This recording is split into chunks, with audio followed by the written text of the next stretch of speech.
Hello guys, welcome to my channel. So ನಾನಿವತ್ತು hit the first case ಅನ್ನೋ ಒಂದು ಮೂವಿನ ಎಕ್ಸ್ಪ್ಲೇನೇಷನ್ ಮಾಡಲಿಕ್ಕಿದ್ದೀನಿ. ಈ ಒಂದು ಮೂವಿಯಲ್ಲಿ ಏನಾಗುತ್ತೆ ಅಂತ ತಿಳ್ಕೊಡೋಣ. ಸೊ ಸ್ಟಾರ್ಟಿಂಗ್ ನಾವು ನೋಡ್ತೀವಿ, ಒಬ್ಬ ಹುಡುಗ ಓಡ್ತಾ ಇದ್ದಾನೆ ಆ್ಯಂಡ್ ಸುಷ್ಮಿ ಅಂತ ಕರಿತಾ ಇದ್ದಾನೆ. ಆ್ಯಂಡ್ ಒಂದು ಕಡೆ ಹೋಗಿ ಆ ಒಂದು ದೃಶ್ಯನ ನೋಡ್ತಾನೆ. ಯಾಕಂದರೆ ಕೆಲವರು ಏನೋ ಮಾಡ್ತಾ ಇರ್ತಾರೆ ಒಬ್ಬಳು ಹುಡುಗಿಗೆ, ಅವಳು ಕಿರ್ಚ್ತಾ ಇರ್ತಾಳೆ, ನನ್ನನ್ನು ಹೋಗ್ಲಿಕ್ಕೆ ಬಿಡಿ ಅಂತ. ಆಮೇಲೆ ಹೊತ್ತಿಸ್ಬಿಡ್ತಾರೆ. ಸೊ ಇವನಿಗೆ ಹೇಳ್ತಾನೆ, ಅವನಿಗೆ ಒಂದು ರೀತಿ ಪ್ಯಾನಿಕ್ ಅಟ್ಯಾಕ್ ಬಂದಿರುತ್ತೆ ಆ ಟೈಮಲ್ಲಿ. ಆ್ಯಂಡ್ ಡಾಕ್ಟರ್ ಹೇಳ್ತಾರೆ, ನೀನು ಈ ಜಾಬನ್ನು ಬಿಟ್ಬಿಡು, ನಿಂಗೆ ಇದು ಒಳ್ಳೆಯದಲ್ಲ ಅಂತ. ಬಟ್ ಅವನಿಗೆ ಈ ಜಾಬ್ ಇಂಪಾರ್ಟೆಂಟ್ ಆಗಿರ್ತದೆ. ಅವನು ಈ ಜಾಬ್ ಇಲ್ಲದಿದ್ದರೆ ಬದುಕೋದೇ ಇಲ್ಲ, ಆ ಥರ ಅವನ ಮೆಂಟ್ಯಾಲಿಟಿ ಇರುತ್ತೆ. ಅವನು ಕುಡಿತಾನೆ ಆ್ಯಂಡ್ ನಾವು ನೋಡ್ತೀವಿ ಒಂದು ಜಾಗಕ್ಕೆ ಹೋಗ್ತಾನೆ. ಅದು ಬಂದುಬಿಟ್ಟು ಒಂದು ಮರ್ಡರ್ ಸ್ಪಾಟಿಗೆ. ಸೊ ಬಾಡಿ ಯಾರಿಗೂ ಸಿಗ್ತಾ ಇರಲ್ಲ. ಆ್ಯಂಡ್ ಅಲ್ಲಿ ಒಬ್ಬ ಹುಡುಗ ಇರ್ತಾನೆ, ಅಕ್ಷಯ್ ಅಂತ. ಆ್ಯಂಡ್ ಅವನು ತುಂಬ ಜಾಸ್ತಿ ವಿಯರ್ಡಾಗಿ ವಿಕ್ರಮ್ ಕ್ಯಾರೆಕ್ಟರ್, ಅಂದರೆ ನಮ್ಮ ಮೇಯ್ನ್ ಕ್ಯಾರೆಕ್ಟರ್ ಜೊತೆ ಬಿಹೇವ್ ಮಾಡ್ತಾ ಇರ್ತಾನೆ. ವಿಕ್ರಮ್ಗೆ ಮೇಲೆಯಿಂದ ಆರ್ಡರ್ ಬಂದಿರುತ್ತೆ ಈ ಬಾಡಿಯನ್ನು ಹುಡುಕ್ಲಿಕ್ಕೆ. ಆ್ಯಂಡ್ ತುಂಬ ಗಂಟೆಗಳಾಗಿರ್ತದೆ. ಬಟ್ ನಮ್ಮ ವಿಕ್ರಮ್ ಬಂದಿದ ತಕ್ಷಣವೇ ಏನೋ ಒಂದು ಕ್ಯಾಲ್ಕುಲೇಟ್ ಮಾಡಿ ಬಾಡಿಯನ್ನು ಕೂಡ ಹುಡುಕ್ಬಿಡ್ತಾನೆ. ಆ್ಯಂಡ್ ಅವನ ಸ್ನೇಹಿತ ರೋಹಿತ್ಗೆ ಆಶ್ಚರ್ಯ ಕೂಡ ಆಗುತ್ತೆ. ರೋಹಿತ್ ಕೇಳ್ತಾನೆ ಕೂಡ ಹೇಗೆ ಹುಡುಕಿದೆ ಅಂತ. ಅವನು ಸೈನ್ಸ್ ಎಲ್ಲ ಯೂಸ್ ಮಾಡಿ ಹೇಗೋ ಹುಡುಕ್ಬಿಟ್ಟಿದ್ದಾನೆ. ಆ್ಯಂಡ್ ಅವನಿಗೆ ತುಂಬ ಜಾಸ್ತಿ ಟೆನ್ಷನ್ ಆಗಿರುತ್ತೆ ಬಾಡಿಯನ್ನು ನೋಡಿ ಕೂಡ. ಯಾಕಂದರೆ ಆ ಬಾಡಿಯನ್ನು ನೋಡಿ ಅವನಿಗೆ ಹಿಂದೆದ್ದು ನೆನಪಾಗುತ್ತೆ. ಆ್ಯಂಡ್ ಆದ ತಕ್ಷಣ ನಾವು ಒಂದು ಕ್ಯಾರೆಕ್ಟರ್ ನೋಡ್ತೀವಿ, ನೇಹಾ. ಅವಳು ತುಂಬ ಜಾಸ್ತಿ ಸ್ಟ್ರಿಕ್ಟ್ ಇರ್ತಾಳೆ, ಹಾಗೆ ಫಾರೆನ್ಸಿಕ್ ಡಿಪಾರ್ಟ್ಮೆಂಟಲ್ಲಿ ಕೆಲಸ ಮಾಡ್ತಿರ್ತಾಳೆ. ಆ್ಯಂಡ್ ನಾವು ನೋಡ್ತೀವಿ ವಿಕ್ರಮ್ ಜೊತೆ ರೋಹಿತ್ ಅಲ್ಲಿ ಕೂಡ ಬಂದಿದ್ದಾನೆ. ಆ್ಯಂಡ್ ಇಲ್ಲಿ ನಮಗೆ ಗೊತ್ತಾಗೋದು, ನೇಹಾ ಮತ್ತು ವಿಕ್ರಮ್ ಏನಿದ್ದಾರೆ ಅವರಿಬ್ಬರು ರಿಲೇಷನ್ಶಿಪ್ಪಲ್ಲಿದ್ದಾರೆ. ಆ್ಯಂಡ್ ಅವರ ರಿಲೇಷನ್ಶಿಪ್ ತುಂಬಾ ಜಾಸ್ತಿ ಚೆನ್ನಾಗಿದೆ. ಯಾಕಂದರೆ ನೇಹಾ ಅವನಿಗೆ ಫೋರ್ಸ್ ಮಾಡಲ್ಲ, ಅವನ ಫಾಸ್ಟ್ ಲೈಫ್ ಬಗ್ಗೆ ಕೇಳಲ್ಲ. ಒಟ್ಟಾರೆ ಹೇಳೋದಾದರೆ ಅವಳು ತುಂಬಾ ಜಾಸ್ತಿ ಅಂಡರ್ಸ್ಟ್ಯಾಂಡಿಂಗ್ ಮಾಡುವ ಗರ್ಲ್ ಫ್ರೆಂಡ್ ಆಗಿರ್ತಾಳೆ. ಆ್ಯಂಡ್ ನಾವು ನೋಡ್ತೀವಿ ಅವರ ಮಧ್ಯೆ ಇರೋ ಒಂದು ಸ್ವೀಟ್ ಮೂಮೆಂಟ್ಸನ್ನು ಸ್ವೀಟ್ ಸಾಂಗ್ ಮೂಲಕ. ಆ್ಯಂಡ್ ಅವರು ತುಂಬ ಜಾಸ್ತಿ ಖುಷಿಯಲ್ಲಿರ್ತಾರೆ. ಮೇನ್ಲಿ ವಿಕ್ರಮನ ಪೂರ್ತಿಯಾಗಿ ಅರ್ಥ ಮಾಡ್ಕೊಂಡಿದ್ದಾಳೆ. ಆ್ಯಂಡ್ ಬೆಂಕಿ ಅಂದರೆ ಅವನಿಗೆ ಆಗೋದಿಲ್ಲ. ಸೊ ಆ ಟೈಮಲ್ಲಿ ಕೂಡ ಅವಳು ಹೆಲ್ಪ್ ಮಾಡ್ತಾಳೆ ಅವನಿಗೆ ಹೀಲ್ ಮಾಡೋಕ್ಕೆ. ಆ್ಯಂಡ್ ನಾವು ನೋಡ್ತೀವಿ ಇಲ್ಲಿ ಅವರು ತುಂಬ ಜಾಸ್ತಿ ಖುಷಿಯಲ್ಲಿರ್ತಾರೆ. ಇನ್ನೊಂದು ಕಡೆ ಈ ಡಾಕ್ಟರ್ ಹೇಳ್ತಾರೆ ನೇಹಾಗೆ, ನೀನು ಹೇಳಬೇಕು ಅವನಿಗೆ ಕಷ್ಟ ಆಗ್ತಿದೆ ಹಾಗೆ ಹಿಂಗೆ ಅಂತ. ಆ್ಯಂಡ್ ಅವಳು ಎಕ್ಸ್ಪ್ಲೇನ್ ಮಾಡ್ತಾಳೆ. ಬಟ್ ಅವನು ಹೇಳ್ತಾರೆ, ನನಗೆ ಕೆಲಸ ಬಿಡೋಕ್ಕಾಗಲ್ಲ. ಸೊ ಆ ಟೈಮಲ್ಲಿ ನೇಹಾ ಹೇಳ್ತಾಳೆ, ಆಯಿತು 2 ವಾರ ರಜೆ ಅದು ತಗೋ ಅಂತ. ಸೊ ರಜೆ ಕೂಡ ತಗೋತಾನೆ. ಆ್ಯಂಡ್ ನಾವು ಇನ್ನೊಂದು ಹುಡುಗಿನ ನೋಡ್ತೀವಿ, ಅವಳ ಹೆಸರು ಬಂದುಬಿಟ್ಟು ಪ್ರೀತಿ. ಆ್ಯಂಡ್ ಆ ಪ್ರೀತಿ ಎಲ್ಲಿಗೋ ಹೋಗ್ತಾ ಇರ್ತಾಳೆ. ಆ್ಯಂಡ್ ಅವಳ ತಂದೆ ಮೋಹನ್ಗೆ ಹೇಳಿ ಅಲ್ಲಿಂದ ಹೋಗ್ತಾಳೆ. ಆ್ಯಂಡ್ ಗಾಡಿಯಲ್ಲಿ ಅವಳು ಟ್ರಾವೆಲ್ ಮಾಡ್ತಾ ಇರ್ತಾಳೆ. ಯಾರಿಗೋ ಕಾಲ್ ಮಾಡಿ ಹೇಳ್ತಾನೂ ಇರ್ತಾಳೆ, ಕಾಲ್ ಮಾಡಬೇಡ ನನಗೆ ಹಾಗೆ ಹಿಂಗೆ ಅಂತ. ಯಾರಿಗಂತೆ ನಮ್ಗೆ ಗೊತ್ತಾಗಲ್ಲ. ಆ್ಯಂಡ್ ಒಂದು ಪೊಲೀಸ್ ಕೂಡ ಮಾತಾಡ್ತಾರೆ ಆ ಹುಡುಗಿ ಜೊತೆ. ಆ್ಯಂಡ್ ನಾವು ಇನ್ನೊಂದು ಸೀನ್ ನೋಡ್ತೀವಿ, ಅಲ್ಲಿ ಮೋಹನ್ ಅವರು ಕೂಡ ಬಂದಿರ್ತಾರೆ ಆ್ಯಂಡ್ ಆ ಪೊಲೀಸ್ ಕೂಡ. ಸೊ ಇಲ್ಲಿ ಏನಾಗುತ್ತೆ ಅಂದರೆ ಆ ಪೊಲೀಸ್ ಮೇಲೆ ನಮಗೆ ಡೌಟ್ ಮೂಡ್ತದೆ, ಆ ಪೊಲೀಸೇ ಏನೋ ಮಾಡಿರ್ಬೋದು ಅಂತ. ಬಟ್ ಆ ಪೊಲೀಸ್ ಏನೂ ಮಾಡಿರೋದಿಲ್ಲ. ಅದು ನಮಗೆ ಗೊತ್ತಾಗೋದು ಯಾವಾಗ ಅಂದರೆ ಪೊಲೀಸಿಗೂ ಕೂಡ ಡೌಟ್ ಬಂದಿರುತ್ತೆ. ಆದರೆ ಪೊಲೀಸ್ ಸ್ಟೇಷನಲ್ಲಿ ಆ ಒಂದು ಪೊಲೀಸನ್ನು ಸಸ್ಪೆಂಡ್ ಮಾಡಿಬಿಡ್ತಾರೆ. ಇನ್ನೊಂದು ವಿಷಯ ನಡೆದಿದೆ, ಅದು ಬಂದುಬಿಟ್ಟು ನೇಹಾ ಮಿಸ್ ಆಗಿದ್ದಾಳೆ.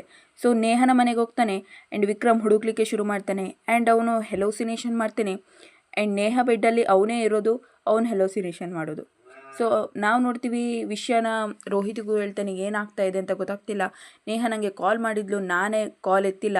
ಸೊ ಆ್ಯಕ್ಚುಲಿ ಅವರ ಮಧ್ಯೆ ಏನು ಗಲಾಟೆ ಆಗಿತ್ತು ಅದನ್ನೇ ಅವನು ದೊಡ್ಡದು ಮಾಡಿರ್ತಾನೆ. ಸೊ ನೇಹಾ ಈಗ ಮಿಸ್ ಆಗಿದ್ದಾಳೆ, ಅದು ಅವನಿಗೆ ಟೆನ್ಷನ್ ಕೊಟ್ಟಿರುತ್ತೆ. ಆ್ಯಂಡ್ ಅವನು ಏನಾದರೂ ಮಾಡಿ ಈಗ ನೇಹನ ಬಚಾವ್ ಮಾಡಲೇಬೇಕು, ಹುಡುಕ್ಲೇಬೇಕು ಅಂತ ಡಿಸೈಡ್ ಮಾಡಿದ್ದಾನೆ. ರೋಹಿತ್ ಕೂಡ ಹೆಲ್ಪ್ ಮಾಡ್ತೀನಿ ಅಂತ ಹೇಳಿದ್ದಾನೆ. ಆ್ಯಂಡ್ ನಾವು ನೋಡ್ತೀವಿ ಮೊದಲಿಗೆ ಪೊಲೀಸಿನ ಮನೆಗೆ ಹೋಗ್ತಾರೆ. ಆ್ಯಂಡ್ ಪೊಲೀಸ್ ಹೇಳ್ತಾರೆ, ನನಗೇನು ಗೊತ್ತಿಲ್ಲ ಅಂತ. ಸೊ ಅವರ ಸಿಗ್ರೇಟ್ ಆಗಿರ್ಬೋದು ಆ್ಯಂಡ್ ಅವರ ಒಂದು ಫಿಂಗರ್ ಪ್ರಿಂಟ್ ಎಲ್ಲ ಕೂಡ ಅವರು ಸೀಕ್ರೆಟಾಗಿ ಕಲೆಕ್ಟ್ ಮಾಡ್ತಾರೆ. ಆ್ಯಂಡ್ ಇನ್ನೊಂದು ಕಡೆ ಅಕ್ಷಯ್ ಕೂಡ ತುಂಬ ಜಾಸ್ತಿ ರೂಡಾಗಿ ಬಿಹೇವ್ ಮಾಡ್ತಾ ಇರ್ತಾನೆ ನಮ್ಮ ವಿಕ್ರಮ್ ಜೊತೆ. ಅವರು ಆ ಹುಡುಗಿ ಪ್ರೀತಿ ಮಿಸ್ ಆದ ಸ್ಪಾಟಿಗೆ ಹೋಗ್ತಾರೆ. ಆ್ಯಂಡ್ ಅಲ್ಲಿ ಕೂಡ ಅವ್ರಿಗೆ ಏನೂ ಸಿಗೋದಿಲ್ಲ. ಆ್ಯಂಡ್ ಕೆಲವೆಲ್ಲ ಪ್ಲೇಸಿಗೆ ಹೋಗ್ತಾರೆ. ಆ್ಯಂಡ್ ನಮಗೆ ಗೊತ್ತಾಗೋದು ಪ್ರೀತಿ ಒಂದು ಆರ್ಫನೇಜಲ್ಲಿ ಇದ್ಲು ಅಂತ. ಅಲ್ಲಿ ಸರಸ್ವತಿ ಮೇಡಮ್ ಅಂತ ಇರ್ತಾರೆ, ಅವ್ರ ಜೊತೆ ಎಲ್ಲ ಮಾತಾಡ್ತಾರೆ. ಬಟ್ ಅವರಿಗೂ ಕೂಡ ಎಂತ ಸಹ ಗೊತ್ತಿರೋದಿಲ್ಲ. ವಿಕ್ರಮ್ ಅವರು ಪ್ರೀತಿಯ ಕಾಲೇಜ್ ಕೂಡ ಹೋಗ್ತಾರೆ. ಆ್ಯಂಡ್ ಆ ಪ್ರಿನ್ಸಿಪಲ್ ಸ್ವಲ್ಪ ಅಂದರೆ ಥರ್ಡ್ ಮೈಂಡ್ ಸೆಟ್ ಆಗಿರ್ತದೆ ಅವ್ರದ್ದು. ಲೈಕ್ ಇಷ್ಟು ಚಿಕ್ಕ ಬಟ್ಟೆ ಹಾಕೊಳ್ತಾಳೆ, ಅವಳಿಗೆ ಈ ಥರನೇ ಆಗಬೇಕು ಹಾಗೆ ಹಿಂಗೆ ಅಂತ.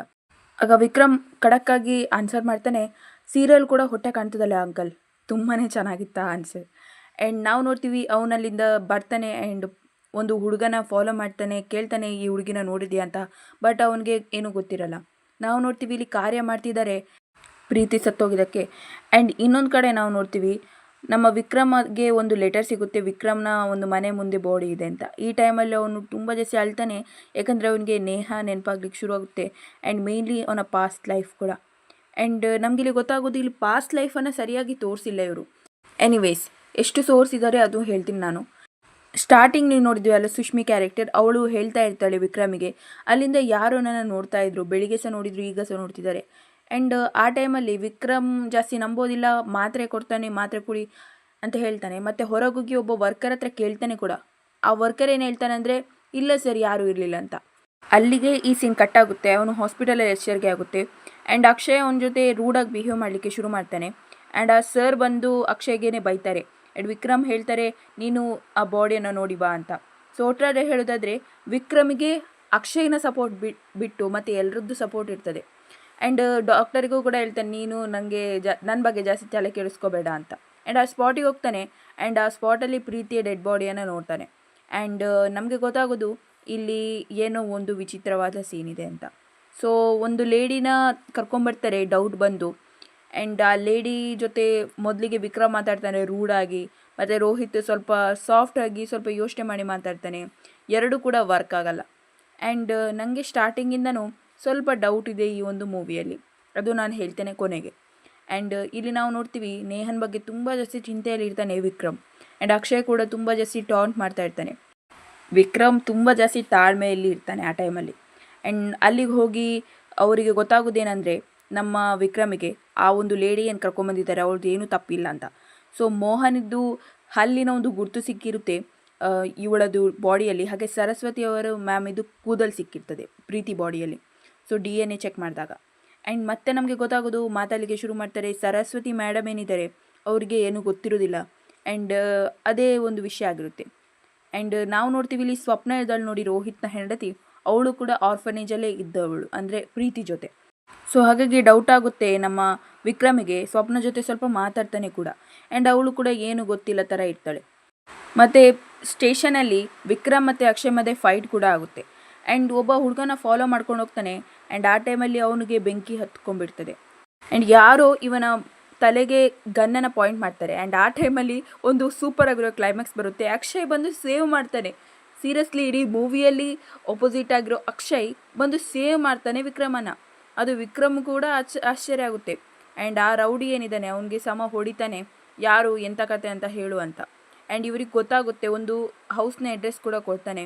ಆ್ಯಂಡ್ ಇಲ್ಲಿ ನಮ್ಮ ವಿಕ್ರಮ್ ಹೇಳ್ತಾನೆ, ನೀನು ಟೆನ್ಷನ್ ಮಾಡ್ಕೋಬೇಡ ಅಕ್ಷಯ್, ನಾನು ಹೋಗ್ತೇನೆ, ನೀನು ಪೊಲೀಸ್ ಟೀಮನ್ನು ರೆಡಿ ಮಾಡ್ಕೊ ಅಂತ. ಸೊ ಇವನು ವಿಕ್ರಮ್ ಒಳಗೆ ಹೋಗ್ತಾನೆ. ಅಲ್ಲಿ ನಮಗೆ ಗೊತ್ತಾಗೋದು ಅದು ಬೇರೆ ಯಾರೂ ಅಲ್ಲ, ರೋಹಿತ್ ಅಂತ. ಇಲ್ಲಿ ಅವರ ಮಧ್ಯೆ ಜಾಸ್ತಿ ಮಾತುಕತೆ ಆಗಲ್ಲ. ರೋಹಿತ್ ಶೂಟ್ ಮಾಡಲಿಕ್ಕೆ ಶುರು ಮಾಡುವಾಗ ವಿಕ್ರಮೇ ಶೂಟ್ ಮಾಡಿಬಿಡ್ತಾನೆ. ಆ್ಯಂಡ್ ಅಕ್ಷಯ್ ಅಲ್ಲಿಗೆ ಬರ್ತಾನೆ ಕೂಡ. ಆ್ಯಂಡ್ ಈ ಒಂದು ಸೀನ್ ನಾವು ನೋಡಿ ತುಂಬ ಜಾಸ್ತಿ ನಮಗೆ ಕೂಡ ವಿಚಿತ್ರ ಅನಿಸ್ತದೆ. ರೋಹಿತ್ ಸೀರಿಯಸ್ಲಿ. ಆ್ಯಂಡ್ ನೇಹನ ಬಚಾವ್ ಮಾಡ್ತಾನೆ ಅಕ್ಷಯ್, ಹೋಗಿ ಹಗ್ಗ ಎಲ್ಲ ತೆಗಿತಾನೆ. ಆ್ಯಂಡ್ ಇವರಿಬ್ಬರ ಮಧ್ಯೆ ಒಂದು ಕ್ಯೂಟ್ ಹಗ್ಗ ಆಗುತ್ತೆ. ಆ್ಯಂಡ್ ಲಾಸ್ಟಿಗೆ ಸ್ವಪ್ನ ಹತ್ರ ಕೇಳಿಬಿಡ್ತಾನೆ ನಮ್ಮ ವಿಕ್ರಮ್, ಯಾಕೆ ಈ ರೀತಿ ಮಾಡಿದೆ ಅಂತ.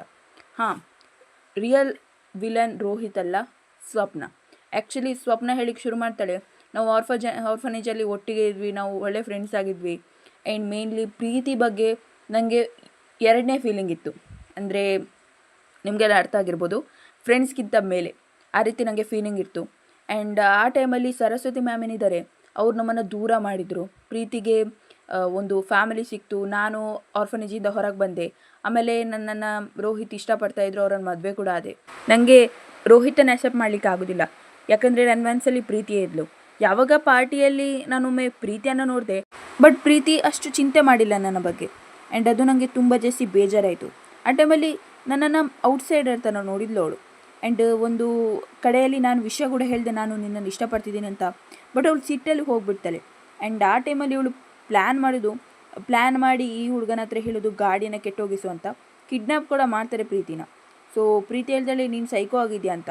ಆ್ಯಂಡ್ ಈ ಹುಡುಗಿ ಇದ್ದಾಳೆ ನೋಡಿ ಸ್ವಪ್ನ, ನಾನು ನಿನ್ನನ್ನು ಇಷ್ಟಪಡ್ತಿದ್ದೀನಿ ಅಂತ ಮಾತಲ್ಲಿ ದೂಡಿ ಬಿಡ್ತಾಳೆ. ಆ್ಯಂಡ್ ಆ ಟೈಮಲ್ಲಿ ಆಕ್ಸಿಡೆಂಟ್ ಆಗಿ ಪ್ರೀತಿ ಸತ್ತೋಗ್ತಾಳೆ. ಆಮೇಲೆ ನಮ್ಮ ರೋಹಿತ್ ಒಳ್ಳೆ ಗಂಡನ ರೀತಿ ಸಪೋರ್ಟ್ ಮಾಡ್ತಾನೆ ಸ್ವಪ್ನನ. ಎಲ್ಲ ಎವಿಡೆನ್ಸ್ ಏನಿದೆ ಅಲ್ಲಿದ್ದು ನಾಶ ಮಾಡ್ತಾನೆ. ನೇಹನ ಕಿಡ್ನ್ಯಾಪ್ ಮಾಡ್ಲಿಕ್ಕೆ ಕಾರಣ, ನೇಹಗೆ ತುಂಬ ಒಳ್ಳೆ ಇನ್ಫಾರ್ಮೇಷನ್ ಸಿಗ್ತಾ ಇರ್ತದೆ. ಸೊ ಹೆದರಿಕೆಯಲ್ಲಿ ಅವ್ನು ಕಿಡ್ನ್ಯಾಪ್ ಮಾಡ್ತಿರ್ತಾನೆ. ಆ್ಯಂಡ್ ಅವಳನ್ನು ಸಾಯಿಸೋ ಯಾವುದೇ ಒಂದು ವಿಚಾರದಲ್ಲಿ ಇರೋದಿಲ್ಲ. ಆ್ಯಂಡ್ ರೋಹಿತ್ ಎಲ್ಲ ಒಂದು ಕೆಲಸ ಮಾಡಿರೋದು ಇಲ್ಲಿ. ಲೈಕ್ ಸರಸ್ವತಿಯ ಕೂದಲನ್ನು ಕಲೆಕ್ಟ್ ಮಾಡಿ ಆ ಒಂದು ಬಾಡಿ ಮೇಲೆ ಹಾಕಿರೋದು, ಪ್ರೀತಿ ಬಾಡಿ ಮೇಲೆ. ಹಾಗೆಯೇ ಮೋಹನಿದ್ದು ಕಾಫಿಯ ಎಂಜಲನ್ನು ತಗೊಂಬಂದು ಅವಳ ಬಾಡಿ ಮೇಲೆ ಹಾಕಿದ್ದು. ಸೊ ಇದೆಲ್ಲ ಕೆಲಸ ಮಾಡಿ ಅವನು ಮೊದಲು ಎಲ್ಲಿ ಬಾಡಿ ಹಾಕಿದ್ದ ಅದರಿಂದ ತೆಗೆದು ಇನ್ನೊಂದು ಕಡೆ ಬಾಡಿಯನ್ನು ಹಾಕಿ ಹೂತಾಕ್ತಿದ್ದಾನೆ. ಇದೆಲ್ಲ ಕೆಲಸ ಮಾಡಿದ್ದಾನೆ ಅವನು. ಸೊ ಆಮೇಲೆ ನಾವು ನೋಡೋದು ಸರಸ್ವತಿ ಮೇಡಮ್ಗೆ ಸಮಾಧಾನ ಮಾಡ್ತಾರೆ ವಿಕ್ರಮ್ ಅವರು, ನೀವೇನು ಮಾಡಿಲ್ಲ ಅಂತ. ಆ್ಯಂಡ್ ಪಾಸ್ಟಿದು ಸ್ವಲ್ಪ ಸೀನ್ ತೋರಿಸ್ತಾರೆ. ಆ್ಯಂಡ್ ನಾವು ನೋಡ್ತೀವಿ ಇಲ್ಲಿ ನೇಹ ಇನ್ನೊಮ್ಮೆ ಕೇಳ್ತಾಳೆ, ನಿಮಗೆ ಹೇಳಿಕೆ ಇದೆ ಪಾಸ್ ಬಗ್ಗೆ ಅಂತ. ಬಟ್ ಅವನು ಎಂತ ಸಹ ಹೇಳೋದಿಲ್ಲ, ಅವನಿಗೆ ಅಂದರೆ ಹೇಳಿಕೆ ಆಗೋದಿಲ್ಲ ಆ ಟೈಮಲ್ಲಿ. ಸೊ ನೇಹ ಕೂಡ ಹೇಳ್ತಾಳೆ, ಆಯ್ತಾಯಿತು, ನಿನ್ನನ್ನು ನೀನು ಇದು ಮಾಡ್ಕೋಬೇಡ, ಸರಿ ನಾವೀಗ ಹೋಗುವ ಅಂತ ಅವರಿಬ್ಬರು ಕೂಡ ಗಾಡಿಯಲ್ಲಿ ಕೂತ್ಕೊಳ್ಳಿಕ್ಕೆ ಹೋಗ್ತಾರೆ.